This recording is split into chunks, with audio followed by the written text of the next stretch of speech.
Are you looking for beautiful and instant color in your next project? Don't look any further than watercolor powders. Perhaps you've seen these before or have a collection of them somewhere in your creative space.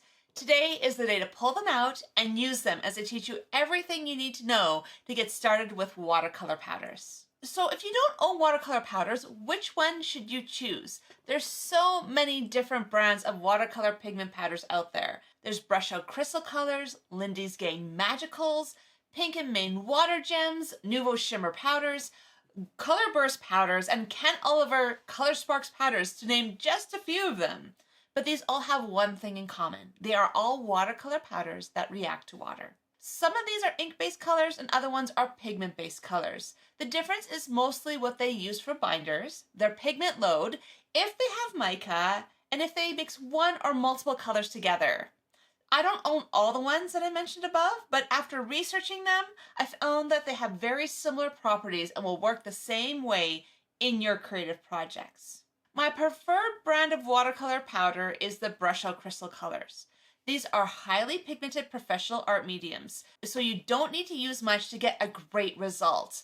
I find that other brands have less pigmentation and often are more expensive by the gram. I've purchased both Lindy's Gang Magicals and Nouveau Shimmer Powders because they are popular in the craft industry. Both work well and are less pigmented and not as easy to use as the Brush-Outs. They are more expensive by the gram, but they do come in smaller containers. So if you're looking for a variety of colors and are okay spending a bit more, these are a good option, especially if you don't want too much of each color. So when it comes to pigment load, colors, and price per gram, Brush-Outs are the best deal. But if you are looking for some shimmer, you can also purchase the Colorcraft Brush-Out Sprinkle-It powders that come in 6 metallic colors that can be mixed with any Brush-Out watercolor powder. So one thing to realize is that you'll see shimmer powders, you will see flat powders. Especially with Lindy's Gang, they have flats, they have shimmers. Really, some of them have the mica and the metallics in them. Other ones are just straight color. So how Brush-Out does it is they choose to have basically the color in one container that's flat, but you have 6 colors you can add to it. So if you really like to move towards the gold, the shiny colors, then get a whole bunch of these guys. If you want a lot more of the flat colors or just the solid colors, you can use these ones. So by mixing these two together, you can create your own variation. What's good about that compared to getting something that already has shimmer on it is if you like a little shimmer, get out a little bit of shimmer. If you like tons of shimmer, you can go crazy with it. And that's why I prefer to use the art grade mediums a lot more, just because of the fact that you end up with a little bit more creative control.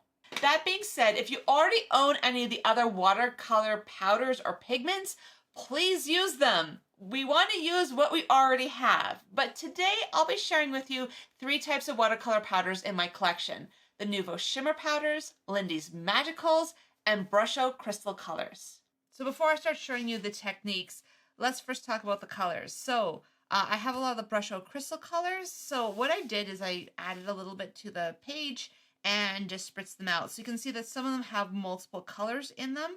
I did let them run quite a bit, which is why you see a little less of that, but you can see it really well in this olive green and the sea green to see that mixture of colors. So not every single brand of pigment powder or watercolor powder has multiple colors. Some do, some don't. You just need to look into it just to know what you're getting. But with the Brush Out Crystal Colors, it's always a combination of multiple colors.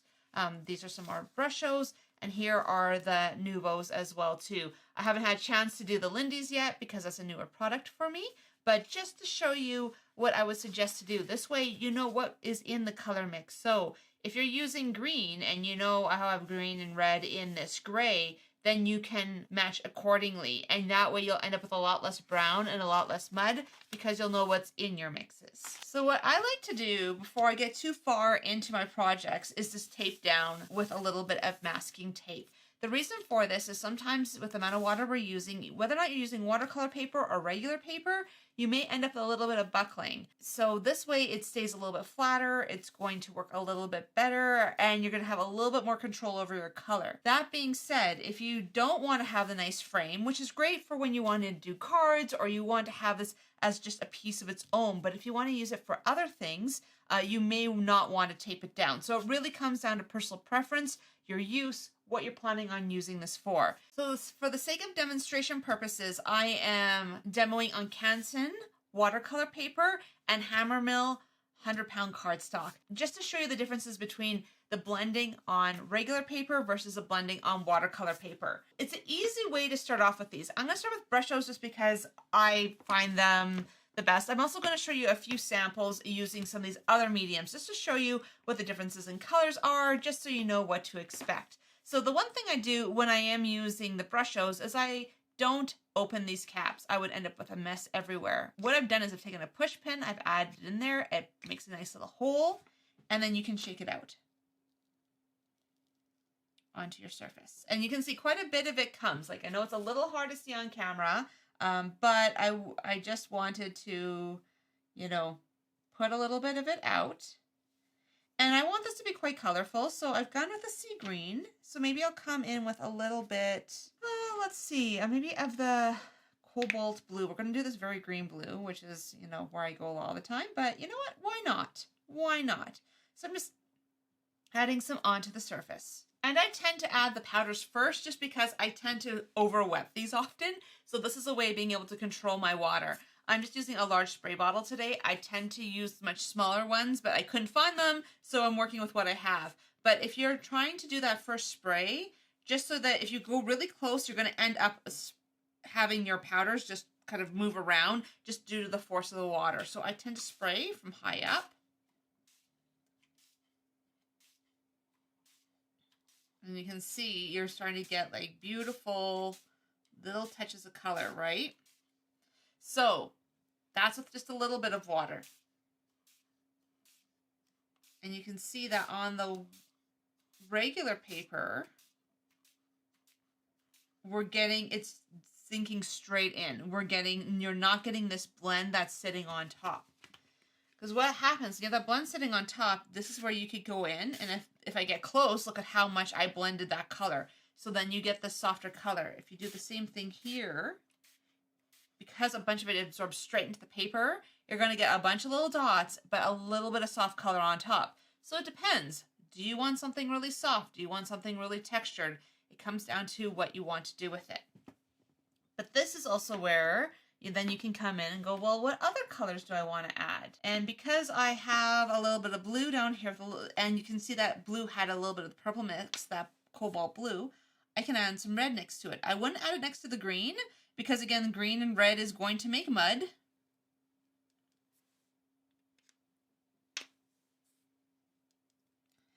And I give it a little shake.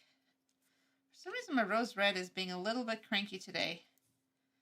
Do not know why. It just is. So, oh yeah, there. It just needed a good shake. That's all. So, you know, we just kind of work with what we got. Sometimes things work a little bit better. Sometimes they work not quite as well. And so when we add in our water here, you can see we're starting to get some beautiful blends. And because I did it on areas that were not super wet, you're still getting that very light color. But if I added in a little bit of, let's say, the Prussian blue straight in the center here, you can see that it's going to react right away to the water that's already on the surface. And then we can make it move a bit more by adding in a little bit more water. So this is where, again, we can play. We can play and be like, well, do we like that? Do we not like that? This is also where we can come with a paper towel, because we're getting a little bit of wicking along those edges. So I like to clean off my edges a little bit. And this is another way of being able to control this a bit better. So you might not be able to see on camera, but my paper is bowing just a touch. So this is why I like to tape it down. It just gives you a little bit more control. I even do this with larger pieces of paper. I just usually use a piece of paper that's maybe a bit larger than my project if I don't want to have that white edge, just to make sure that I have a little bit more control. So I have some areas that are quite light still, and that's okay. And again, what if you've gone in a little too far? You can always come in and add some white over top. And the white is an interesting one too, because this is going to react a little bit differently than any of the other ones. So now that we have that, let's just, yeah, and it's going to give you a little bit of a different lighter color. So again, I'm going, this area here is very soft. This area is still very speckled. So let's go back to our other color here. If we add enough water right away, we are going to get more blend on our hammer mill paper. But you can see anywhere where it was wet, where it was first put down, it's going to stay speckled. So if you like the really speckled look and you don't want really much blending, this is where using just your regular paper can work really well, especially if you like leaving a lot of white space. But the key with this though is if you want to start building more color, you got to add more water. And so now on the second layer, because the surface is a bit more wet, it's not absorbing as much. We've also hit a little bit more of the absorption level of this paper as well too, where it's only going to absorb so much and then some of it's going to stay on top. So this is a way you can make these cardstock papers work for you. And the hammer mill is a good paper too because it can take a lot of water. But you're also getting some really uneven buckling. There's going to be little furrows. Well, this one, it's like you add a little bit of water, everything's going to the edges, and it's going to be a little bit easier to control. So if you run into these furrows, you have some choices. You can either move stuff out with a brush a little bit, or you can pick it up with a paper towel. And I tend to keep these paper towels because these make really good collage paper towels, because look at how cool that color looks, right? So yeah, we're getting some very weird buckling, and that's just the nature of using a paper that is not meant to handle a lot of water. This stuff is really great for stamping. It's great for any sort of drawing or really fine work. It's extremely smooth, so it works really, really well. But when it comes down to watercolor techniques, I tend to always use watercolor paper. Even cheap watercolor paper is going to work well, or a good mixed media paper is going to work well. And so yeah, I'm just going to clean up those edges. Maybe you like those edges where they are a little bit more pooled. It really is up to you. But that's just to show you what the difference is between using watercolor paper with these Brusho crystal colors and any sort of really watercolor pigment powder. So I'm going to let these dry, and this is where you can also use a heat tool on this. And you don't have to wait for it to naturally dry.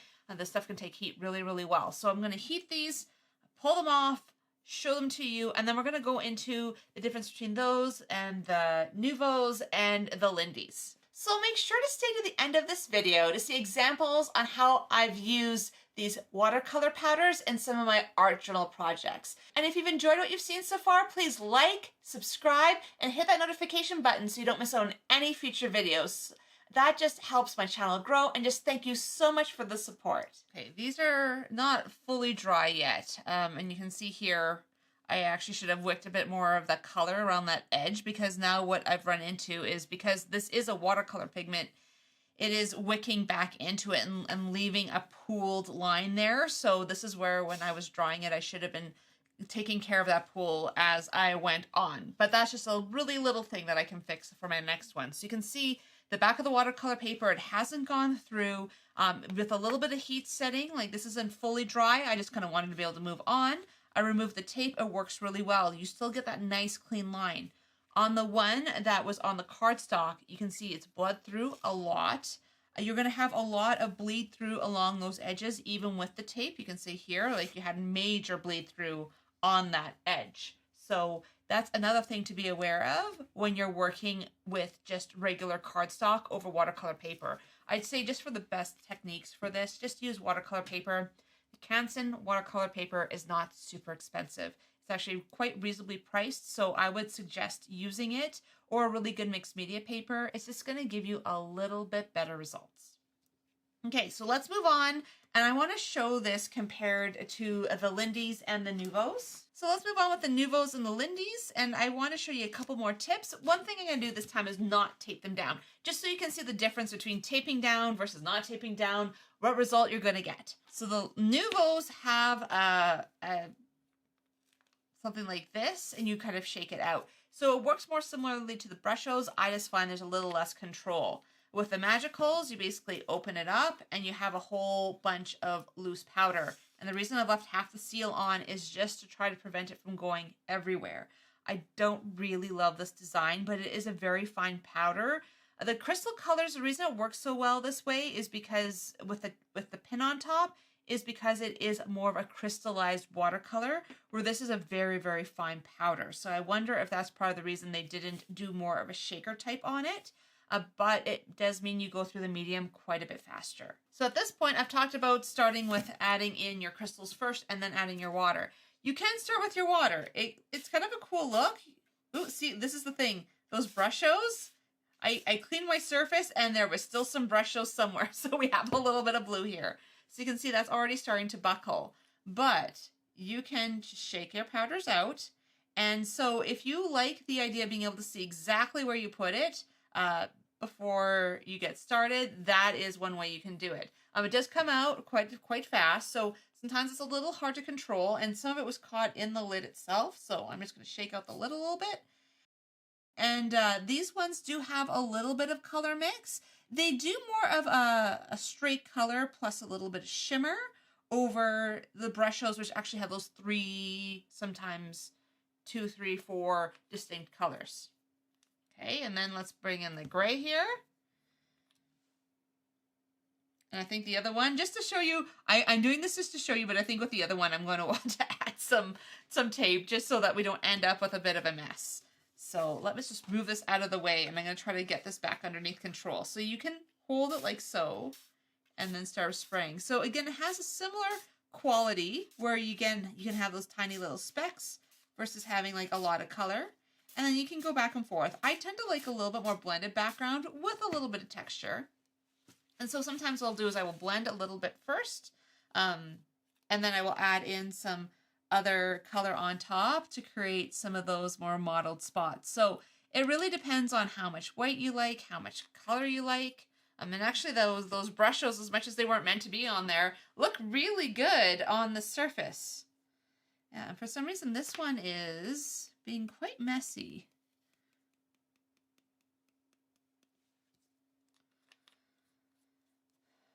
Okay.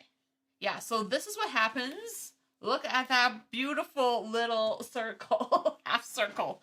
I feel like you have a Quonset going, you know, on your watercolor project. So this is why it's good to be able to tape this all down. But that being said, if you wanted more just of a straight background, by moving it around, you can sometimes get, you know, some of that color moving on. And I think what I'll do with this one, I'm going to dry it, and then we're going to add some more on because I feel like I haven't quite shown this as well as I could have just due to the complete buckling of the paper. So yeah, I usually tape it down, but I really did want to show you what it looks like when you don't tape it down. This is what happens. So by flipping this over front, back, you can eventually get it kind of straight. And now I feel like this has lost some of its really coolness to it just because of the fact that I added so much water just trying to figure out how I wanted to do that. So let's just go in because I literally liked how that little bit of turquoise was from the brush show. So we're combining mediums because you totally can. There's no reason you can't. So let's maybe pull in that purple. So this is where the difference between like the brush shows and the Nouveaux become quite apparent, is that the Nouveaux are nice, but they don't necessarily have the strength of the brush shows. It's just the nature of it, where it's like I added in quite a bit of pigment powder. If I added this much with the brush shows, it would have been so incredibly bright. So let's just go very light. It's gonna do it again. Let's just hold it down.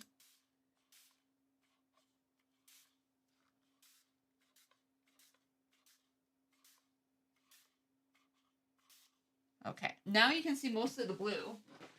You can't really see much of the Nouveaux at the moment, but this is also where we can just add them on top and see if we can start making them a little bit more apparent on the surface. But yes, you have to use quite a bit of it to get the effect that you're looking for. And then this is where I'm just going to come in with my dryer. It'll sit there and it'll curl for a while, but eventually, and it'll curl in even a little bit more, but eventually it'll go the other way. So if you ever run into this, do not panic. See, there we go. See, now it's on its own. It's just deciding to flatten back out again. Okay, so not the end of the world. You can see it gets pretty woggly, and then usually if I draw in the front and the back, it eventually gets a little bit straighter again. But this is where I really do prefer using tape. You're just going to get a better effect. But that just kind of gives you an idea on the Nuvos. Okay, so I've started by taping this down again. I would suggest get the good like 3M Scotch masking tape. I find that it generally works better than a lot of the cheaper stuff. And by staying away from the blue tape, you're going to have a more neutral color. So that's going to help make sure that you're not making things too dark or light on your page. That can sometimes happen when you use that blue tape because your ISO uses that brilliant blue. It doesn't always adjust accordingly. And then also you're like, you pull off the tape, you're like, wow, this is really overcolored. Yeah, because yes, it is for a reason. So we're going to start with a little bit of this stuff. So you can see that it's very hard to control with a brush how much you have. You either get a lot or a little. And you can see I'm just using just a little bit off of the edge here. So there's a lot of pigment in there. But the problem with it is it's a little hard sometimes to control. So this was actually purple color. Polite People Purple is what it's called. And then let's come in with some Canadian Bacon Bliss. This is a really nice light color. And so you can see that the powder ends up like on top. So that's the reason I haven't completely removed the seals. I just find it helps me be able to control where the powder's going, how much is coming in. And then this way, if I accidentally tip it, I am not going to sit there crying because I've lost all my powder on the floor or on my art surface. So the Hockey Puck Black has a little bit of green in it. So I'll put it next to the blush just because that way I should hopefully be able to control the color a little bit more. And these ones are quite nice. I actually really do like these. They're kind of an interesting color mix, the way they've done them. These ones have shimmer in them. And so maybe let's just leave it at those 3 colors right now. And we're just going to spritz it. So you can see the Hockey Puck Black is quite green. And kind of takes over. So we've added quite a bit on. But you can see, again, less pigmented than the Brushos, but not bad, right? You get the 3 color mix, you get a little bit of shimmer in there. It can look really, really good. So let's just come back over it a little bit more and let's maybe deepen these colors a little bit. So let's add in a bit more of that black. It's kind of an interesting black color. I love it, and I'm kind of like, I haven't quite figured out how to make it work really, really well for me yet. So we're just going to add quite a bit of it and then see, and then again, always move them to the side. But it has some cool gold color in there. Like, look at that gold. That's really cool. And again, I tend to go a little bit more blended. I don't mind leaving a few of those little edges there, but again, if you didn't like that, you could just come in. I should use the wet brush I already had instead of getting another one wet, but hey, you know, I have another brush here that we can use. And so I'm going to come back in this one with a little bit of Bacon Brush and maybe a little bit of that bronze. So this is where you have to be a little bit careful. And this is why it's good to do a sample page, because you can be like, oh, that's the color I get from the black. Like, oh, this is the color I get from the blush color. Oh, that's the color I get from this or that, right? So then that way you're having a little bit more control and you'll know which color mixes work well together, which ones will make it a little bit dingier, right? Or maybe you realize, like, I really don't love doing black. Okay, good, great, you know? That's part of the learning.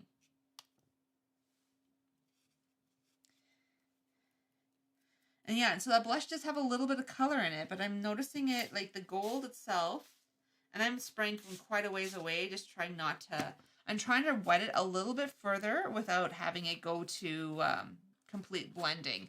But I personally like where this is going. I'm really happy with it. It might be a little dark, it's maybe a little moody, but that's fine. I like it that way. When I teach this, a lot of people, they go very little water, but I just love the blending. Like, I think that's the thing that really attracts me to these powders, is the blending. And so with these ones, it's kind of interesting because they don't really look the color they actually are. So with this one, this purple color, it doesn't look purple in the container, right? Like, that's the color, and it actually is going to look like that when it's done, right? So there we go. So now that I haven't really added a lot there, so I might just do one far away spray just to try to get that moving. Okay, look. So now we have a little bit of the gold, a little bit of that color. This is looking pretty cool. Very different than what I usually do, but very cool. So we're just going to dry it. You know what? Before we get too far, because this area here, when you saw on this piece here how that seeped back in, that happened during drying. So this is where I'll go along the edge. I'm just touching just the very tip, just that little edge, just to make sure that we're ending up with color that's not pooling there. Because if it pools, then we're going to get those weird marks. And that's kind of unfortunate because you spent all this time on this beautiful piece and then you end up with these weird marks, right? So, and very dirty paper towel. Okay, I'm loving this. Look at that. That's pretty cool. So I still have a tiny bit there where I didn't get quite enough off of the edges. And that's the thing, is you almost need to dab past the edge and get everything kind of seeping to the edge, but not past, just to prevent those types of weird lines. But again, then you also don't have to worry about the curling, right? So it's a little bit of a give and take. And again, I tend to add a ton of water. If you were only doing this with a very light spritzing, and I'm having a hard time because I can't find my smaller water bottle, I usually use a really fine mister. This is a fine mister, but it does do a fair amount of water out in one go, where again, a really tiny water bottle is usually the best way to have a little bit more control over those tiny little specks. These two, we added quite a bit of medium on just to try to get these colors. With this one, we shook once with a little bit. So this is the thing, is I always find these a little bit more pigmented. But at the same time, these have very cool color combinations too. So, you know, it really depends on what you like and where you're going with your creative expression with this. So for this, I'm using black watercolor paper. I really enjoy black watercolor paper because it's going to give you a very different look for these exact same colors. This is a great way of creating galaxies, of creating something really unique. The one thing is that I would really suggest finding yourself some black watercolor paper. So maybe with this one, let's start with the Lindy's Magicals. Some emerald green. So I'm thinking galaxy. I'm thinking maybe I'm thinking Northern Lights. Let's add in some green.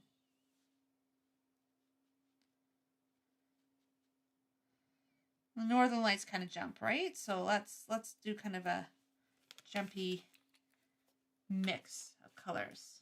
You know what? Let's maybe also add in some of the bronze. Oh, you know what? I don't think I've actually used this one yet.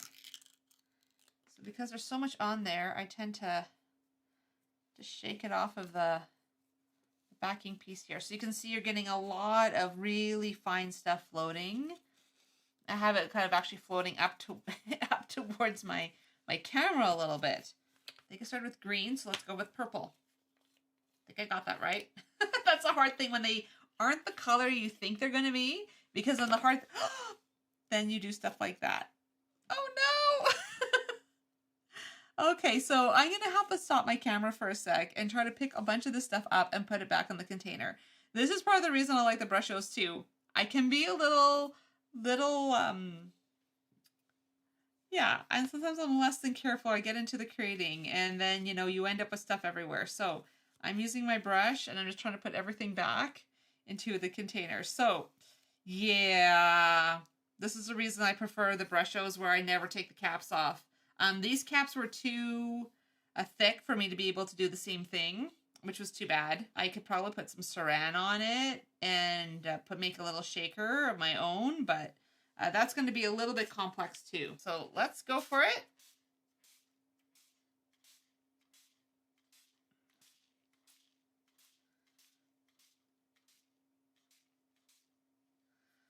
And look at that. It is quite subtle. I think you have to use quite a bit for this to really work as well as I hope it will. I haven't actually tried this on black yet, so that's part of the reason I'm experimenting and trying. So a lot of it's figuring out how do we pull this color up and have it really be bright on our background.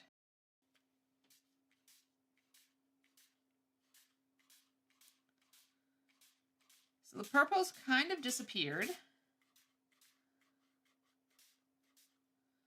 But you can also see I'm using better grade watercolor paper.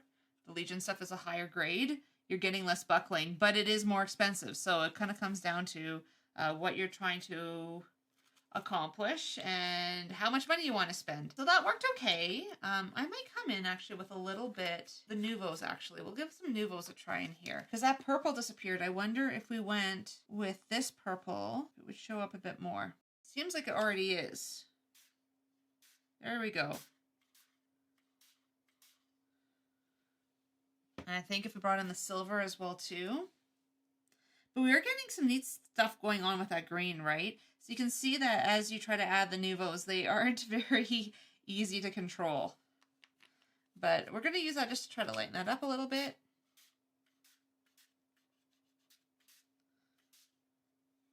I'm just going to let that dry. So they look very, very cool. I don't know. I'm feeling a little mixed about this with the Lindy's. Look at that green. Like that green's pretty cool. But a lot of it is kind of disappearing. So with this one, when I'm going to use it with the brush shows, we're going to start with some white. And that's the thing is, I think this is where that white watercolor is really going to show up well. So we'll do that. I'm going to use a brighter, I think I'm just going to use a turquoise. The turquoise I think is going to look good on this. And it's going to be a little hard to see. That's okay. And I'm going to come in with a little bit of the sprinklets. So with the sprinklets as well, they don't seem to have caps in the same way as the other stuff is. And I think because it's just so fine.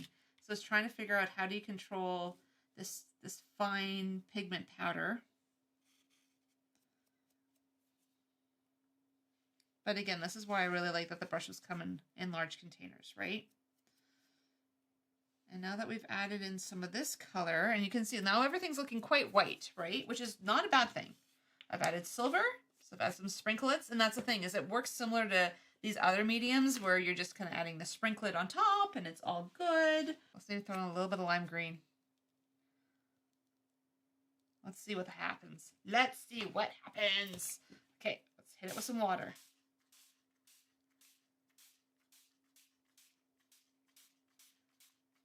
Okay, see now we're getting more contrast. That white really does help because what it does is it allows the other colors to meld with the white, but now you're getting more of those lighter colors as well too, right? And then this is maybe where I could come in with a little bit of gold. Add the gold sprinklets on top. Oh yes, look at that.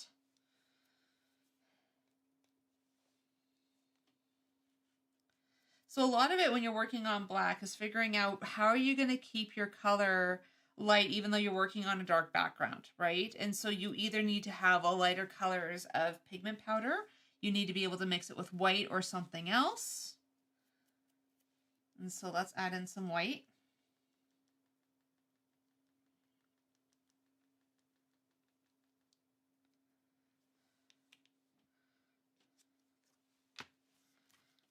Spritz a little bit more.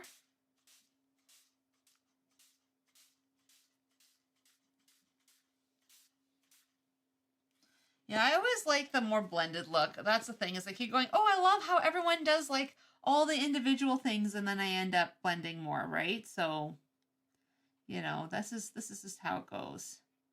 So you can see if you actually blend them together, you're starting to get some very light colors. And this is a hard thing when I'm using such a, there we go. Yeah, you really need to react that white to get it to blend nicely. There we go. Now look at that. Now I still have like a lot of white specks. This is where, again, I would go with a smaller water bottle than what I have. I tried to find it. I went through my entire art space and I couldn't find it. So I kind of gave up and decided, well, I'll work with what I got. You know, and sometimes you just got to do that. Sometimes you don't have much of a choice.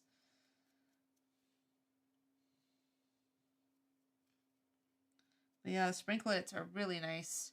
Because then you can control, like, do you want lots of gold? Do you want a little bit of gold? Do you want a little bit of silver? What colors do you want? What are you doing that's making it work or not work, right? But I feel like as this one's drying, it's getting better.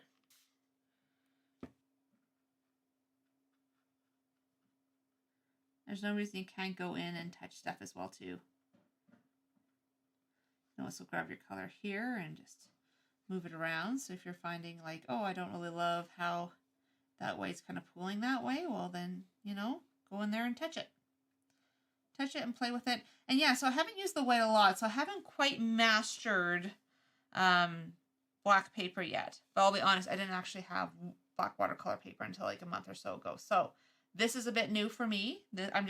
I thought I would show it to you just to show you like as I'm experimenting what I'm figuring out. But yeah, I think it looks really good. This to me looks like a galaxy. So there you go. So this is where the metallics really come in handy because the metallics really do help set this off and help it have a better color and just an overall better look. But again, it's trying to figure out how can you get those lighter colors that are going to offset the black, because again, if you work with only dark colors, it's basically going to disappear. So you can see that nouveau color there, the golds, the green looks really cool, and that has to do with the way the gold and the green are working together. And this one is kind of the same thing. Lots of really interesting things as long as you're willing to take the time to figure it out. So now that these are dry, it's kind of interesting. The Lindy's Magicals, with all of that mica in there, actually ended up turning out, I think, a bit better than the Brushos. So what I would have done next time, I would use less white. I would have actually started with the base of the metallics and then added color on top. So this one, you can see that a lot of it is the actual like purples and greens. A lot of it is very subtle. You don't see a ton of it. You see most of the metallic. With this one, you see a bit more of the color because I added it on the white, but also quite a bit of the metallic. And I added some purple and some other colors just to try to play around with that a bit more, try to give it a little bit more depth. But they're really interesting and a different way of using that same product. But I also pulled out the Nouveaux and I gave them another try. And funny enough, because these are so much lighter, I thought between the pink, the purple, and the silver, I got a lot of really good sheen to it. But I also added in what are called Pixie Sparkles. So these no longer come in a shaker format like this. This is basically a little bit of color with glitter in a shaker. And what's cool about it is that when it's added to the surface and spritzed with water, it actually stays. So unlike normal glitter, well, you're still getting a little bit coming off of my hand, but not nearly as much as you normally would using glitter. So if you're interested in a lot more glitter in your projects, these Cosmic Shimmer Pixie Sparkles, I think they now come in a spray instead of a shaker. They also work really, really well. But I thought it was really interesting to play around with the black paper. You can definitely make it work. It just requires a little bit more experimentation to get you there. So now that these are dry, I wanted to pull them over and show them to you again. So this is with the Hammermill cardstock. This is with the watercolor paper. So you can see both work really well. This is still technically a bit cool. So this hasn't yet fully dried yet. But that's okay. That's the thing, is sometimes if we want to use regular paper, we're just going to end up with a very different technique. Plus, it's not going to dry quite as quickly. And these two still, I think, turned out pretty well. With this one, because I'm not really loving this, I'll probably die cut this out and use this on another project. So make sure you come back next week. I'll show you how I use some of these in other projects, and I'll just open my journal and show you a few things as I share with you some interesting techniques using watercolor powders. So before we finish for the day, I wanted to leave you with some inspiration. So each of these artist trading cards were created with a background using Brushos, and even these little hearts here were cut out with scissors and again using watercolor powders. I had Brushos for these particular ones, but really any of these powders will work to give you really beautiful backgrounds. And that's just one small way that you can use these in your projects. I've also done this page using watercolor powders as well. So you can see it is a great background, but there are other things we can do with it, which we will talk about more next week. But it really just gives you a sense of how far you can take this. You can do beautiful backgrounds and then have that texture, have these blended areas, and then add other things on top. So I also love using Brushos on different surfaces. So this is on craft paper and I use a lot of different mediums. You can actually check out this video in the description below. I've included it there. And lastly, this is again an uncompleted project, but one that I at least started, where I was using laser transfers on top of the Brushos. So if you want to go deeper and learn some new and unique ways to use these watercolor pigment powders in your projects, make sure that you come back next week. I'll be sharing how to use these watercolor powders with stencils and acrylic mediums. And make sure you subscribe to my newsletter to be the first to see my new articles and videos. And if you're interested in seeing another video on how to use watercolor powders in an actual mixed media project, click this video next. This is where I showed you how you can easily incorporate these watercolor powders into any mixed media project. So I'll see you there.